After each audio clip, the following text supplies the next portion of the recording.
Sultan, a social activist, educationist. He was a former member of Syndicate Bangalore University. He was a former member of VTU and AICTE Southern Command. I've come here to speak to him regarding the recent killing, or you can say a murder according to them, of Major General Qasemi in Iran, as Mr. Agha Sultan has been tirelessly working from the past few years in Iraq, in Karbala, doing medical help as well as social activities and helping the poor victims uh, who are injured or who were attacked during the Iraq war. Agha Sultan, welcome to Nashimun News. What have you to say about the recent killing? Thanks, Mr. Rizwan, for coming and wanting to know my views. It's very unfortunate. The incident which took place on January 3rd, the killing of Major General Qasim Soleimani and Commander Abu Mahdi al-Muhandis, is indeed appalling, and I deplore it, condemn this act of, I would say, this act is nothing but a terrorist act. You may ask me why. It's because, as per the international law, they have to seek permission. The Americans have to seek permission before enacting this particular act. So they have violated the international law. And not many are aware that the American policy across the world, disturbing the peace in every country which confronts them, not towing their line, not confronts, doesn't tow their line, they invade that country. So for example, let us start from Libya. What happened in Libya, Egypt, Yemen, Syria, and they have been threatening Iran from 1953. It is a very age-old animosity from 1953 onwards. Why 1953? Because Iran would have was becoming a nuclear country. Iran was becoming strong, or was the threat to America, or was some other forces trying to say America finished them? See, when you talk of nuclear issue, don't you think Israel has nuclear weapons? Why are they not talking about it?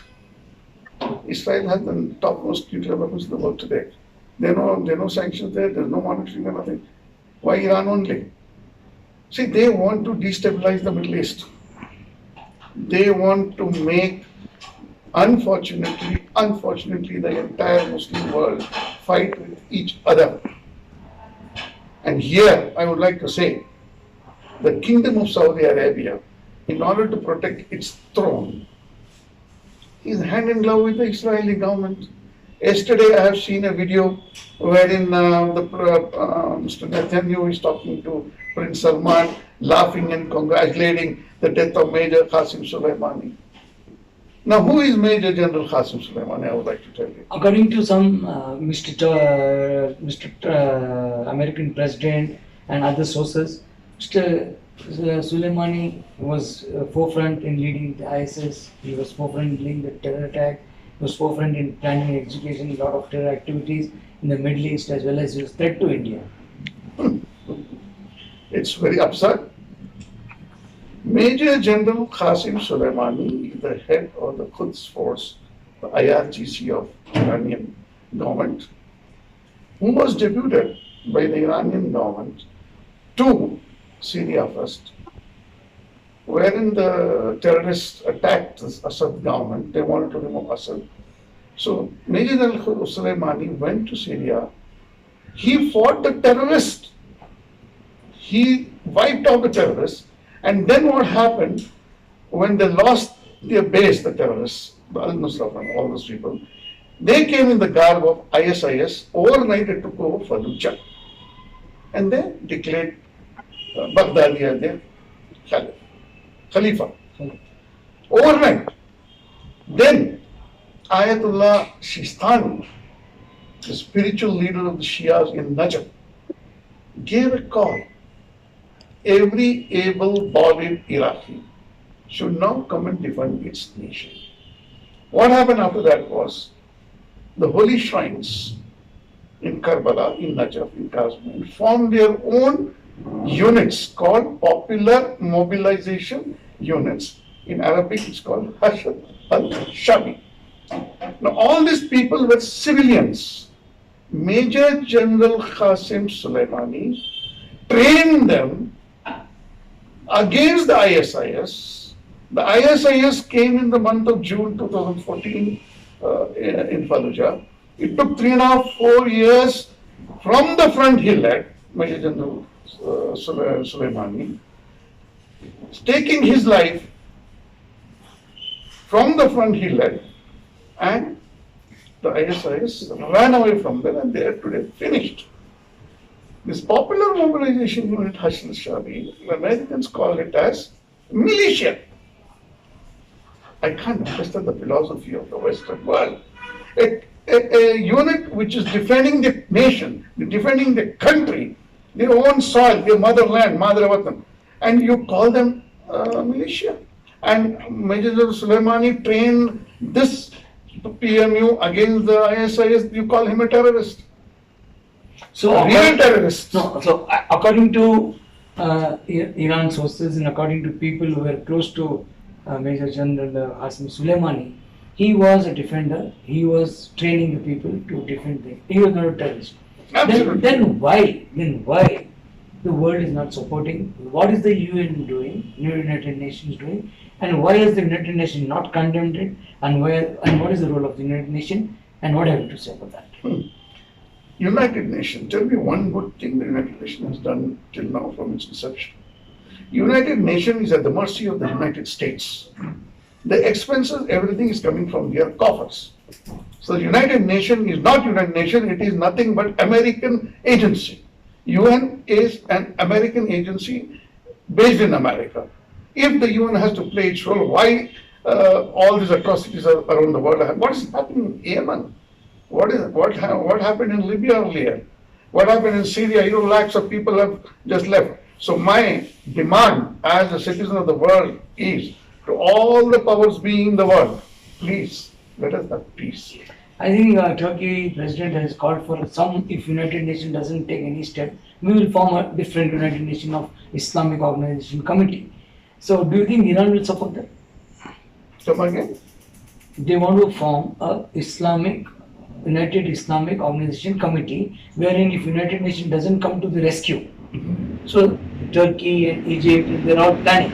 So do you think Iran would be a forefront to support that, saying that, okay, you come and intervene and see that the war is stopped and no sanctions are going to be against Iran, because a lot of sanctions, America is going to declare sanctions against Iran. See, what Iran is going to do, I don't know. What is their policy towards this, I don't know. But then, if the United Nations is ineffective, I think an alternate agency has to be thought of. Whether Iranian government will support it, I am not aware. If something like this happens, at least if the Middle East can unite and bring about world order, it will be the best thing that can happen. Who should lead that?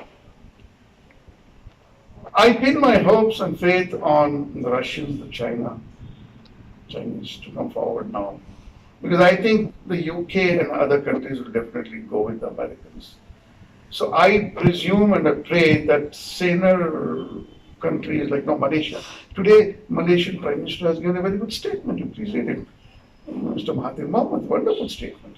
And even the Turkish president has given a very good statement. So these are all people who are balanced leaders. So I think now, if there is a war, who are the sufferers? It is the poor man on the earth. It is the man who is working daily to earn his bread. He is a sufferer. Humanity is a sufferer. It is not the rich. Rich will somehow manage to live. So any war today is not good for the world. Do you still think that because America is a superpower, he can dictate terms? In my view, America is not a superpower. America is today, you know what? I don't want to use any term. I wish America plays a big brother's role rather than a big devil's role. If it plays a big brother's role, we will all be with Americans to get the world order in a peace. But it is not a brother, it is a big devil today. And he has warned, if you all don't mind, or if you all don't shut up, or if you all don't listen to me, I've got latest weapons which I can display on your government and see that you'll have finished. So, do you think that this is right on the part of the President of America? See, keeping Mr. Trump's statement at one side, you come to the lowest level of street politics. The street gunda, what he does, he will just show his knife. He may have some illegal pistol or show some muscle power. Okay? That is the lowest level of gundagiri. Similarly, Mr. Trump, in a very elite way with a suit, boot, okay, with entire media covering him, shows off his muscle power in the form of exhibiting his arms, ammunition, etc., is nothing short of calling him an evil monger. You coming to what will be the effect if the war takes place? Who will be affected? What will be the economy? I mean, Middle East is playing a role. What role is Middle East going to play, especially Saudi? So, what is it?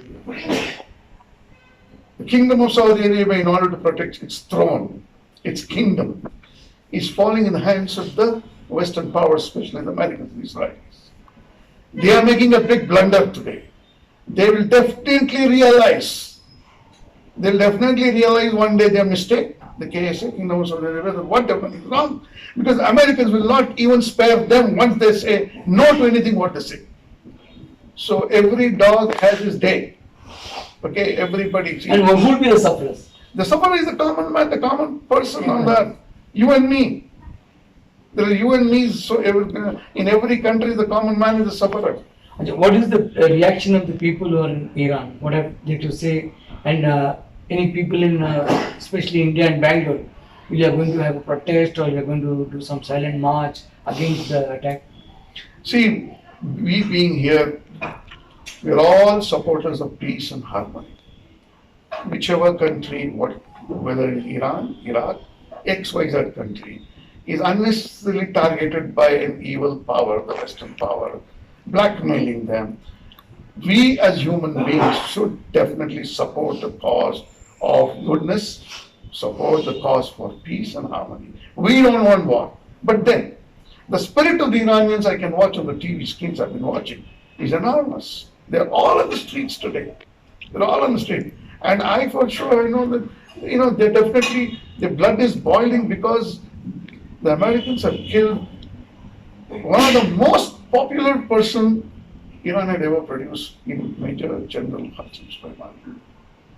And now, after Iraqi parliament has asked Americans and the foreign troops to leave, today, Mr. Trump is demanding a ransom. You pay me so many $1 billion for my expenses of the airbase, then I will go. Who asked him to come there in the first place? Nobody invited him to come there. I don't think anybody invited him to come there. Do you think it's all an election stunt because next year there will be the election of the United States? Do you think Donald Trump is trying to give authority saying that he's a protector of America, he's a protector of people who are doing terrorism, he's a protector, superpower of the world? Do you think is one of the reasons he has attacked Iran to show that I'm there and so he wins the election? See, he's a Republican. The Democrats are definitely against what he has done. And the act what he has done is against the international law. So definitely, this act of his, he's going to lose miserably is what I presume. If at all, he has done this as an election stunt. This particular incident, he will lose. What is your message, last message? Last message. My message to the entire world, to the nations who are supporting the Americans in this particular thing. Open your eyes. It has happened to Iran, it has happened to Iraq, to Syria. It can happen to you also one day. It can happen to anybody one day. Because anybody who doesn't toe the line of the Americans is at risk today. And my appeal, even to our Indian government, to kindly play a role of mediator, to diffuse the crisis. And I'm sure India is one of the most leading country in the world today, which has the greatest influence on international matters also, because wherever you go, India is respected very well. India has a voice. So if no other country is coming forward, I appeal to our Indian government to kindly diffuse this crisis and prevent the war from happening, because any war is not good for any soul on earth. Any war is not good for any, even an animal on earth. When you see the Australian fires, what is that? So many animals have died in the Australian fire. I mean, what I mean is any war is not good for anybody in the world. We don't want war, we want peace. That's it. And again to Mr. Trump, kindly change your international policy. This is not good for a good world order. It is not good.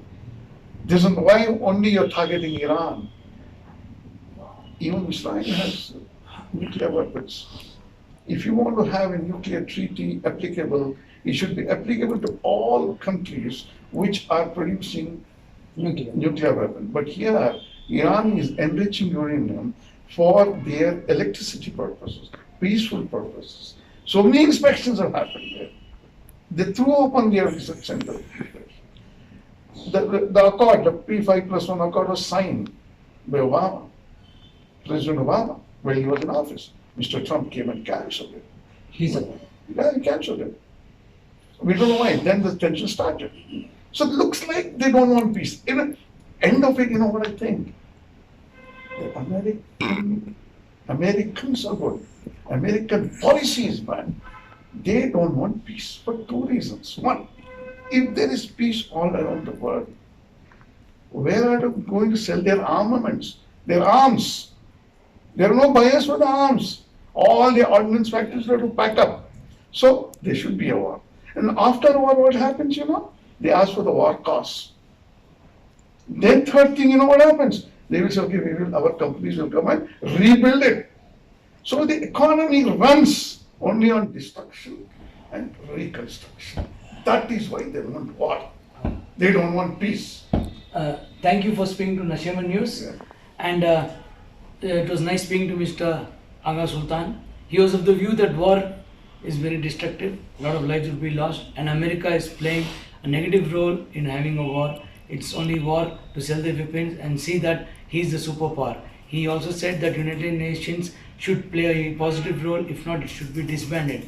And India should also play a positive role in negotiating and see that peace is being brought in the region. Rizwan Asad for Nasheman News, Bangalore.